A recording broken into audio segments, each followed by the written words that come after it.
Welcome to this spooky Halloween episode of Val Talks Pets. It's almost Halloween, and what goes with Halloween but ghouls, witches, and cats? How on earth did cats, particularly black cats, get associated with Halloween?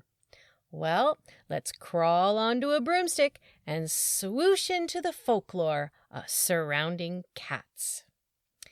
Let's start with Celtic folklore. In Celtic lore, there are magical cats. The magical cats are called the Cot-Shee. The Cot-Shee translates to fairy cat. The Cot-Shee are special cats that are witches, fairies, or spirit-type creatures that take on cat form. They are described as being quite large and fearsome, and of course black, but with a white spot upon their chest. I've certainly seen quite a few cats with this description. They also are depicted with their backs arched and the hackles up. This definitely sounds like our typical Halloween cat. But to go a little bit further, according to Koala Ann, writing for Otherworldly Oracle, those of royal bloodlines are most often completely or almost all white. The Cot-Shee can inhabit the bodies of magical cats and therefore create a witch's familiar, or if they need a body, simply to pass on a message. They are seen as oracles that can foretell the future or predict the weather. In English folklore, it was thought that cats could predict windy weather by clawing curtains, or in Wales, if a cat's eyes dilated, it was believed rain was on the way, or even if it washed behind its ears. The Cot-Shee is reported to roam the Scottish Highlands. Now, it is possible that this legend may originate from the Scottish wildcat known as the Kellis cat. I've seen these cats on television on an Escape to the Country episode where there was a sanctuary that had a few Kellis cats. They are very big and do look like a house cat, and there is a genetic variance that can produce an all-black Kellis cat. The Kellis cat is very endangered, with only 100 at one point reported in the wild. It's very possible that our Cot-Shee could easily originated from this wild cat. Cats have often been seen in folklore as familiars or familiar spirits. These were supernatural entities that served a human, or more thought of as assisting witches in their practice of magic. More specifically, a familiar would protect a young witch as they came into their new powers. And of course, the familiar could sometimes be humanoid and clearly three-dimensional. So we can really see how the folklore led us to present-day Halloween with the black cats and witches that are associated. So, are cats lucky? Or does the superstition of black cats have some truth to it? In countries like Russia, Japan, and Great Britain, the black cat is seen as lucky, but only if they cross your path in a certain direction. In Scottish lore, if a black cat appears on your front porch, it will bring prosperity.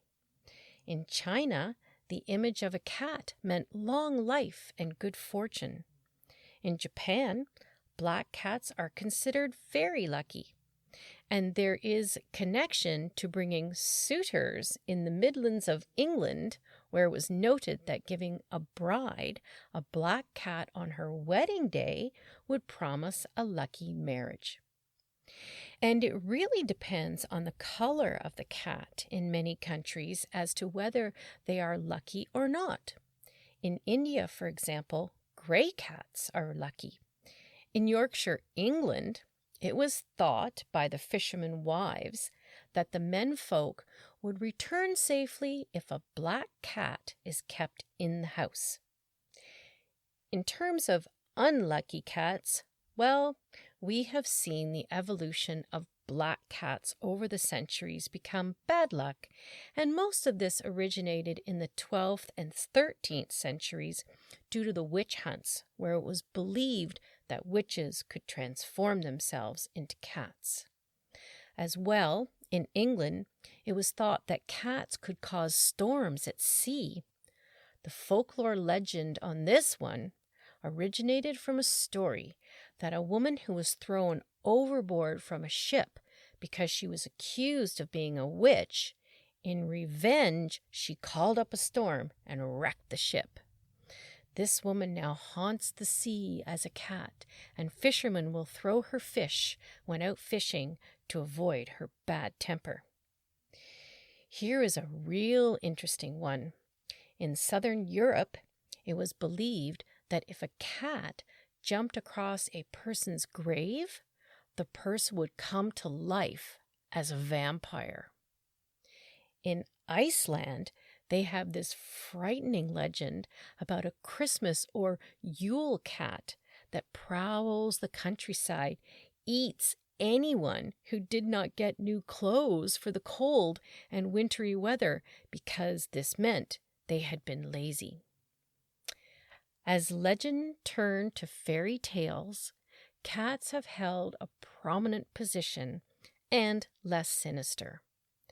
As summarized by Terry Windling in Myth and More, one such popular French fairy tale by Madame d'Aulnoy tells of the 3 sons of a king who are sent upon a series of quests. The youngest son meets a lovely white cat, the queen of an enchanted castle filled with cat servants and courtiers. She helps the prince with his tasks, and over time he falls in love with her. In the end, she asks him to cut off her head.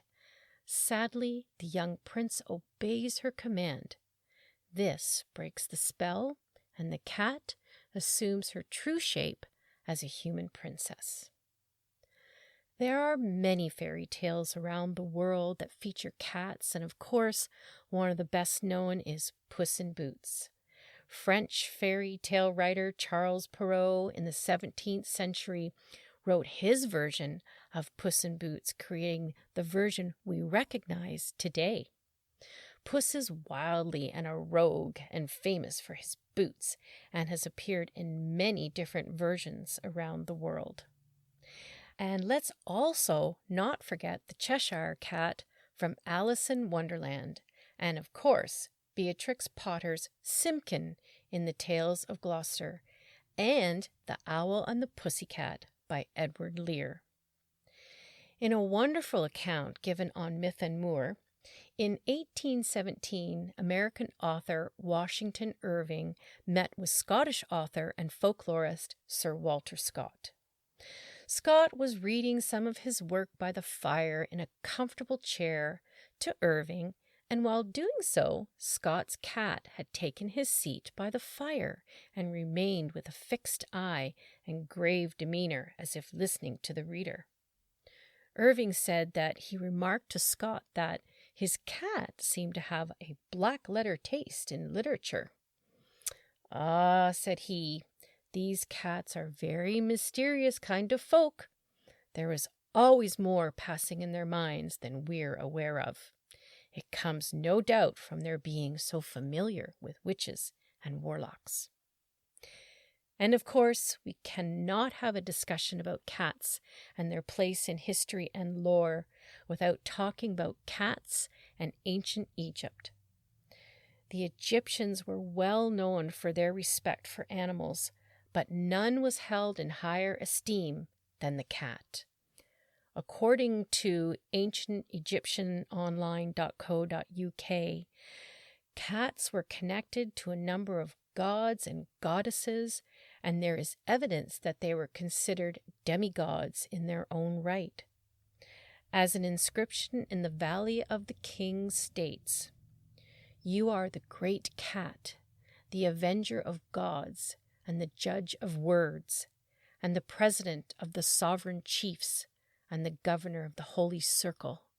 You are indeed the great cat. Ancient Egyptians learned that cats were incredibly helpful keeping vermin away, and so coaxed and invited cats to live indoors, and this presented a nice, warm, and safe place to have their kittens. The Egyptians even hunted with their cats and loved and respected their cats for being playful and affectionate companions, but also highly intelligent and skillful predators. The Egyptians certainly understood cats so much more than what eventually happened to the understanding of cats. According to History.com, written records link black cats to the occult as far back as the 13th century, when an official church document called Vox in Rama was issued by the Pope Gregory IX on June 13th, 1233. In it, black cats were declared an incarnation of Satan. The decree marked the beginning of the Inquisition and church-sanctioned heretic and or witch hunts. At this point, the connection between cats and witches was made. More than likely associated because often the women who were accused of being a witch were older, living alone, and more than likely had a cat companion. Black cats were centered out, and again, black cats are seen to make better mousers, since they cannot be seen well at night, and that in and of itself was a contributing factor. The worst part about being a black cat is that they often fall into black cat syndrome. This means that routinely black cats and dogs are the last ones to get adopted at shelters or do not get adopted, and it doesn't matter what time of year it is. Unfortunately, black cats do not photograph well for adoption sites and advertisements. Their facial expressions are harder to discern, and this doesn't help a human to be able to see that cute expression and be attracted to them. We also know that people can still be superstitious, and that movies and media have not been kind in their depiction. So cats and black cats have had quite a historic journey. They were revered and reviled. Unfortunately, the superstitions of black cats still persists, hence the black cat syndrome. At Halloween, depictions of black cats are hauled out at every turn. As we have seen, this is due to the connection of cats with witches as their little assistants or familiars. But I think it would be amazing if we got back to putting cats back on the pedestal. They have such interesting and quirky behavior. You can access my episode on cats and their mysterious behavior to explore more of the interesting side of cats. And let me be very clear here, it is an absolute must that you keep your cat or cats inside on Halloween for their safety. In the meantime, instead of seeing cats or black cats in particular as a superstitious bad luck symbol as in North America, let's embrace them as lucky symbols like many other countries. Just imagine, what if your cat was a familiar brought to protect you and serve you? What an amazing relationship that would be. Happy Halloween!